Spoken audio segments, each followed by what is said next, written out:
Alright, apektado ho ba ang kredibilidad ng gobyerno sa planong pagbawi sa suspensyon ng excise tax sa langis? Yan po ang ating isasalang sa Anong Sa Inyo Survey. Ulitin natin yung tanong, apektado ba ang kredibilidad ng gobyerno sa planong pagbawi sa suspensyon ng excise tax sa langis? Yan po ang sinabi ho ni Sherwin Gatchalian, ni Senator Sherwin Gatchalian, ang chairman ng Senate Committee on Economic Affairs. Ito po ang aming telephone hotlines, 709-0340-3731705. Ulitin natin yan, 709-0340-3731705. Ito ang sama-sama nating pagiging saksi sa Double B. Si Joey nag-offer. Sa akin. Ngunit sa puso ko ikaw pa rin. Bakit papa? Ang gobyerno ay mga tao, ang projects ng administrasyon ay proyekto ng mga tao. Pabor kaming maliit na magsakripisyong suportahan yung mga proyektong yan dahil kami rin ang makikinabang pagdatapos. Ang mga kontra ang dapat ay ayaw umunlad ng mga tao at bayan. Wala naman silang ginagawang solusyon na hindi sisirain ng mga proyekto ng gobyerno. Michael na Malabon. Si Mantoni ng Quezon City, nasa ating linya. Mantoni? Good morning. Good morning, sir. Sige po. Hindi ko pabor sa pagtaas ng excise tax. Teka, hindi. Ang tanong ko po, apektado ba yung kredibilidad ng gobyerno doon sa pagbawi plano nilang pagbawi ng suspension ng excise tax sa langis? Oo, talaga naman. Apektado? Talaga naman, apektado. Apektado. Kasi mawawala ang credibility ng gobyerno nga na inano nga eh. Sa bagay, kung tutusin, nakakatulong din ang sana excise tax dahil nga sa bill project. Pero sa tao nila binabawi eh. Ang tanong dyan, ba't hindi nila bawasan ang sweldo sa mga allowances ng mga government officials natin? As sinasabi nyo, may mga paraan para makapag-raise ng pera. Yes. Ayun. Okay. Tama. Dinoble ang sweldo ng mga pulis. Dito na lang bawasan. Ang lalaki ng ng mga allowances saka ng mga senator and congressman natin eh. Alright. Mantoni, salamat ha. Okay, Good morning. thank you. Bye-bye. Okay. Alinggia ng Parañaque, Alinggia. Alinggia. Pakigiyan nyo nga ho kami sa tamang landas. Alinggia, hello. Wala si Alinggia. Ito Alright. ang sama-sama nating pagiging saksi sa Double B. Si Mang RJ ng Lagro, Quezon City. Mang RJ, hello. Good morning muna kay Ma'am Weng. Ay, wala na. Nakaalis sa si Weng. Sayang. Anyway, Apektado yung ba? issue, Apektado o hindi? Apektado, pati tao apektado. Okay. Ay, Bakit? sana, anyway, malaki naman ang pakinabang ng bayan at sa tao. Ituloy na. Ang alin? Yung suspension? Hindi. Ano tutuloy alin? Yung pagbawas. Ng ano po? Yung excise tax. Oo nga po, suspension nga excise tax. Oo. Ituloy na. Okay. Sige po, salamat mga Thank RJ. you. Thank you. Mang Noel ng Pasay. Mang Noel. Hello. Opo, makinig kayo sa telepono, huwag kayo sa radyo makinig. May delay tayo dyan. Sige, Mang Noel. Ano sa Ako inyo? ay naniniwala na hindi dapat nabawiin ng gobyerno sapagkat talagang masisira ang kredibilidad nila. Sa dahilan na maraming proyekto ang ating presidente, pati pagpatayo ng mga eskwelahan sa ibang bansa, inuuna pa niya yung mga pagbili ng armas. Kailangan he should set an example na kailangan he should prioritize his priority. Yun lang po, kaya ako po itutol ay sang-ayon po Na maapektuhan ang kredibilidad. dapat po. Opo. Sige po, salamat. Thank you, Mang Noel. Bye-bye. Galante, may expedition pa. Ako, si Joel Reyes Ubel. Anong sa inyo? Sa akin, si Anjo Iliana. Aling Marcela. Valenzuela, hello ma'am. Aling Marcela. Yes. Hi. Yeah, good morning. Tuloy kaya, sige po. Yes, good morning. Good morning. Yeah, good morning, Oo.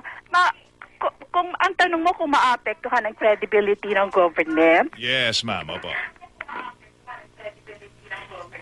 Naku. well, siguro, pero alam mo, ang opinion ko lang naman, Opo.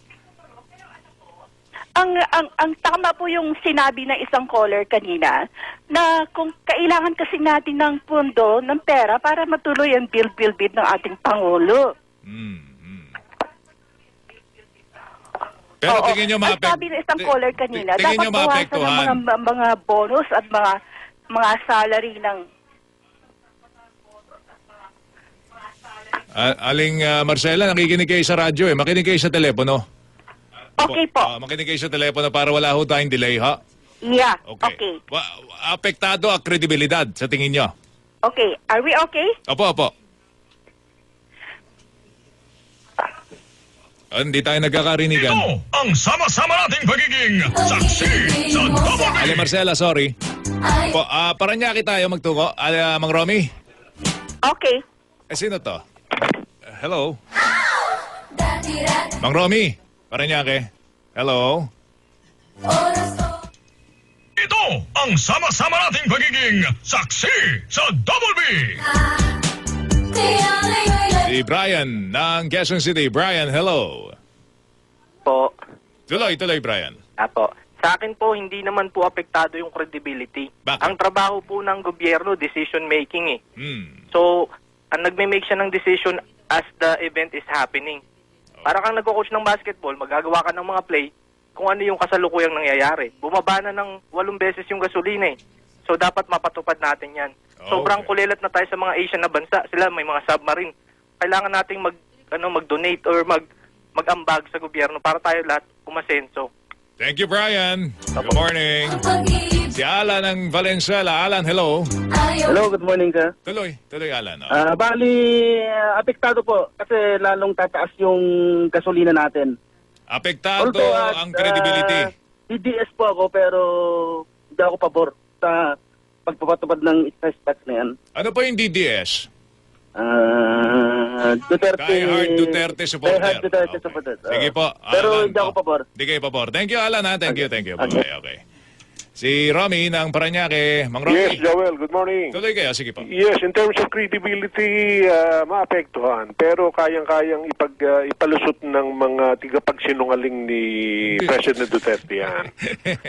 Sa akin siguro, Opo, why opo. they don't try to improve the collection ng BIR, then at the same time yung costumes. So malaki ang makukuha ron, I'm sure. Marami parasutan dyan. And I'm sure kung bibigyan ng attention ni Presidente yan, it will greatly improve. Yun lang, Joel. Thank you, Mang Romy. Paranaque, ha? Si Charles ng Quezon City. Mang Charles. Good morning, Idol. Tuloy kayo. Sir Joel. Opo. Tuloy kayo. Sige po. Anong tingin nyo rito? Apektado yung credibility? Sa tingin ko, mas okay yung magiging plano ng gobyerno yan. Paano? Kasi mas magiging magandang plano ng gobyerno. Apektado ba o hindi? Yung credibility nila pagka binawi nila yung pangako? Mukhang hindi naman. Hindi Maayos naman. sana. Okay. Oo. Thank you, Charles. Thank you. Thank you po. Good morning. Bye-bye. Ayaw na ba sa aking Bakit? Hindi pa ba matagal na apektado ang kredibilidad ng gobyerno? Parati na silang sabi tapos bawi. Mura tapos hindi. Hay, buhay. 3200 ang last 4 numbers na nag-text. Si Larry ng Quezon City. Mang Larry. Sir Joel, good morning. Tuloy. Sige po. Opo. Apektado ho talaga yung kredibilidad ng ating administration ngayon. Okay. Kasi ang tagal na linang, pag nagsabi na ganito, binabawi. Pag nagsabi na naman ng ganito, mga binabawi. Pati hindi sila makahanap ng ng magandang solusyon na ikabubuti ho ng mga tao. Alright. Larry, thank you, ha? Sige, thank you. Okay. Si Mang Noli ng Caloocan. Manoli. Hello, Mang Joel. Mang Joel, opo. Tuloy po kayo, Mang Noli. Opo, hindi naman po nakakabawas sa Kredibilidad ng gobyerno yung pagbawi ng excise Bakit? tax na lang. Kasi kung makakabuti naman po sa mga tao po yung gagawin nila, bakit hindi? Alright. Manoli, thank you, ha? Salamat din po. Last caller natin, si John. Ng Johnny. Ng, oh no, it's Johnny. Man Johnny, taga saan kayo? Paranaque. Ayun. Man Johnny. Ang komentaryo ko lang sa government natin, nakaka-bad trip talaga. Kasi para bang pinatikim lang tayo ng pagkain napakasarap tapos bigla nilang binawi. So, kaya napanindigan dapat nila yung sinabi nila na rollback. Talagang tuloy-tuloy ang rollback. Dahil kaya naman ng government natin eh. Okay. Thank you, Man Johnny, ha? Bye-bye. Patingin ng resulta. Ako, si Joel Reyes Ubel. Tanong sa inyo, apektado ba ang kredibilidad ng gobyerno sa planong pagbawi sa suspensyon ng excise tax? Ang nagsabing, apektado yan, 70%.